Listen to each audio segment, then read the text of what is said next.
30 নম্বর, দেহি দেহি নিত্যম অবধায়াম দেহে সর্বস্ব ভারত তস্মাৎ সর্বাণি ভূতানি ন তম সচিত অহর্ষি।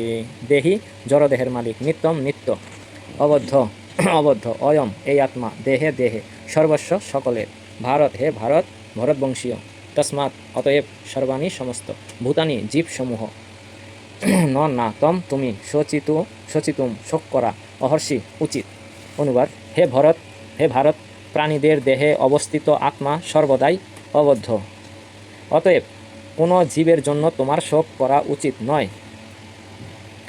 আত্মার অবিনশ্বরতার কথা প্রতিপন্ন করে ভগবান আবার উপসংহারে অর্জুনকে মনে করিয়ে দিয়েছেন যে দেহের বিনাশ হলেও আত্মার বিনাশ হয় না।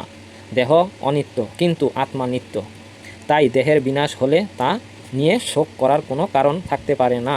অতএব পিতামহ ভীষ্ম এবং আচার্যত্রণ নিহত হবেন বলে ভয় ও শোকে যুদ্ধ করতে বিমুখ হয়ে স্বধর্ম পরিত্যাগ করা ক্ষত্রিয় বীর অর্জুনের উচিত নয়। ভগবান শ্রীকৃষ্ণ নির্ভরযোগ্য প্রামাণিক উপদেশামৃতের উপর আস্থা রেখে প্রত্যেকেরই বিশ্বাস করতে হবে যে জড়দেহ থেকে বিভিন্ন আত্মার অস্তিত্ব রয়েছে। জড়দেহ থেকে ভিন্ন আত্মার অস্তিত্ব রয়েছে। এই নয় যে আত্মা বলে কোনো বস্তু নেই বা রাসায়নিক পদার্থের পারস্পরিক ক্রিয়ার ফলে জাগতিক পরিপক্কতার কোনো এক বিশেষ অবস্থায় চেতনার লক্ষণগুলোর বিকাশ ঘটে। অবিনশ্বর আত্মার মৃত্যু হয় না বলে নিজের ইচ্ছে মতো হিংসার আচরণ করাকেও কখনো প্রশ্রয় দেওয়া যায় না।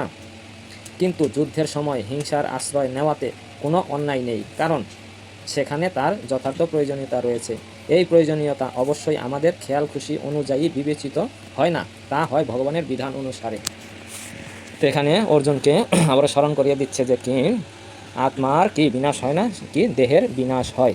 তাই তুমি কি যুদ্ধ করো আর এর জন্য শোক করো না। তা আগের কথাগুলো এইখানে কম বেশি আবার বলা হয়েছে। তাই এর জন্য আমাদেরও কি করা উচিত, সবারই, আমরা এই পর্যন্ত সবাই বুঝতে পারছি, যেরকম নয় যে বুঝতে পারিনি। কেউ যদি বুঝতে না পারে তাহলে তার কি হবে, তার শোক করারই কথা। আর কেউ যদি বুঝতে পারে তার শোক করার কোনো প্রশ্নই ছিল না। তো এখানে বলছে যে আত্মা যদি বিনাশ না হয়, দেহের বিনাশ হয়, তাহলে ভীষ্ম দ্রোণ তারা কি করবে, তাদেরকে মারার ফলে কি হবে, তাদের দেহ থেকে আত্মাটা কি করবে, চলে যাবে। তখন কি করবে, তাদের এই জীবনে যত কামনা বাসনা ছিল সেই বাসনা অনুসারে তারা কি করবে, পরবর্তী জন্মে আবার কি করবে, একটা দেহ প্রাপ্ত হবে। কারণ আমাদের এই জন্মের যত কামনা বাসনার কারণে কি হয়, আমরা পরবর্তীতে যে একটা দেহ প্রাপ্ত হব সেটা এই জন্মেই আমরা কি করতেছি, তৈরি করতেছি, সৃষ্টি করতেছি, মানে প্ল্যান। আমরা অনেক সময় কি করি, প্ল্যান করি না, আমাদের এই বাড়িটা আছে, আরেকটা বাড়ি আছে, ওইখানে গিয়ে আমরা এটা করব, এমন বাড়ি হবে, বাগান হবে, অনেক রকমের অনেক কিছু। আচ্ছা, একটা বড় যদি বাগান হয় তাহলে আপনাকে সেখানে মালিক হতে হবে, মানে সেই বাগান আপনি কাজ করবেন। তা কাজ করার জন্য একটা বাসনা রয়েছে যে আপনি বাগান করবেন, 5 তলা বিল্ডিং করবেন, যেটাই হোক। তো এই জন্মে মনে বাসনা থাকলে কি হয়, অটোমেটিক নেক্সট লাইফ আমি এখনই তৈরি করছি। আমরা কি হয়, যেমন স্বপ্নে দেখি, সারাদিন চিন্তা করি এটা করবো ওটা করবো, স্বপ্ন দেখছি কি ওটা করে ফেলেছি। সেম এইরকমই এই জন্মের কামনা বাসনার ধরুন পরের জন্মে আমি কোন দেহ প্রাপ্ত হব সেটা অলরেডি সিলেক্ট হয়ে যাচ্ছে এখনই।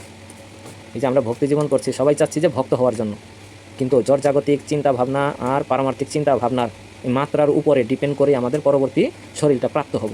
তা এই অবস্থায় আমাদের কী করা উচিত, এখন থেকে বেশি বেশি ভজন করা উচিত, কৃষ্ণ ভাবনাময় চিন্তা করা উচিত। আর যদি আসিও যেন শুদ্ধ ভক্তের গৃহে আসতে পারি, আমাদের এটাই প্ল্যান, ভক্তের প্ল্যান, যে আসি যেন ভজন সাধন করতে পারি কৃষ্ণের, অন্য কিছু যেন না। তো এই যে আমরা এখন থেকে সিলেক্ট করছি যে কি মনে মনে বলেছি যে পরজন্মে যদি আসি একটা ভক্তের গৃহে আসি, এই যে একটা বাসনা। তা জড়জাগতিক মানুষের কী বাসনা, ভালো খাইব, ভালো পড়বো, নটাঙ্কি করব, মজ মাস্তি করব। তখন কি হয়, পরবর্তী জীবনে গিয়ে কি হয়, ইন্দ্রিয় তৃপ্তি করব। যারা প্রচুর ইন্দ্রিয় তৃপ্তি করতে চায় তাহলে কুকুর বেড়াল এগুলা হবে, কারণ এই জীবজন্তুরা কী করে, বিনা বাধায় ইন্দ্রিয় তৃপ্তি করে। আর যদি মানুষের দেহ প্রাপ্ত হয় সেখানে অনেক নিয়ম চলে আসবে।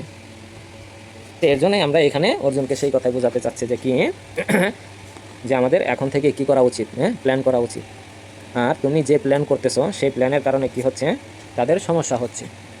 কীরকম সমস্যা হচ্ছে, তাদের যদি না মারো পাপের মাত্রা বেড়ে যাবে, তারপরে তারা কি নরকগামী হবে। আর এখন যদি মেরে ফেলো হয়তো কি নরকগামী হবে না, তারা হয়তো কোনো ভালো একটা ফ্যামিলিতে আসতে পারবে। তো এটাকে বলা হচ্ছে যে হিংসার। আমরা গত একটা শ্লোক এখানে হিংসার কথা আছে, এখানেও সেই হিংসার কথাটাই আবারও বলছে। কোথায় হিংসার আশ্রয় গ্রহণ উচিত সেটা আশ্রয় গ্রহণ করা উচিত, কোথায় করা উচিত না সেটা আমাদের অনেকেরই বিচার করতে হবে। যে এখানে দেখা যাচ্ছে যে হিংসা আসলে হিংসা নয়, এখানে করুণাই করতেছি আমরা। কেউ যদি মরছে না প্রচণ্ড পাপী, তার জন্য কী করা হয়, অনেক সময় পাপের প্রায়শ্চিত্ত করা হয় যে তাড়াতাড়ি যেন এটা মরে যায়। তো এটাকে হিংসার আশ্রয় গ্রহণ করা হচ্ছে? বলুন, আমাদের শাস্ত্রে আছে। অনেক কষ্ট পাচ্ছে, মরছে না, তখন তার জন্য একটা প্রায়শ্চিত্ত করলে কী হয়, তারপরে মরে যায়। এরকম ঘটনা অনেক ঘটেছে। হ্যাঁ, যে মরছে না এর প্রায়শ্চিত্তের বিধান আছে, প্রায়শ্চিত্ত করার পরেই তারপরে কী হয়, মরে যায়। তা সেটাকে হিংসার আশ্রয় হচ্ছে? অবশ্যই না, কারণ সে অনেক কষ্ট পাচ্ছে। আর আমরা এখানে দেখতে পাচ্ছি যে তারা ভবিষ্যতে অনেক কষ্ট পাবে। এই যে যারা পাপ অপরাধ করছে প্রচুর কষ্ট পাবে, এর জন্য এখনই তাদের কী করা উচিত, সংহার করা উচিত। তাহলে এটা কি হিংসা হইল না কৃপা হইল বা করুণা হইল? এখানে সেটাই অর্জুনকে বোঝাতে চাচ্ছে। ঠিক আছে, হরে কৃষ্ণ। এখান থেকে কারো যদি কিছু বলার থাকে বলতে পারেন।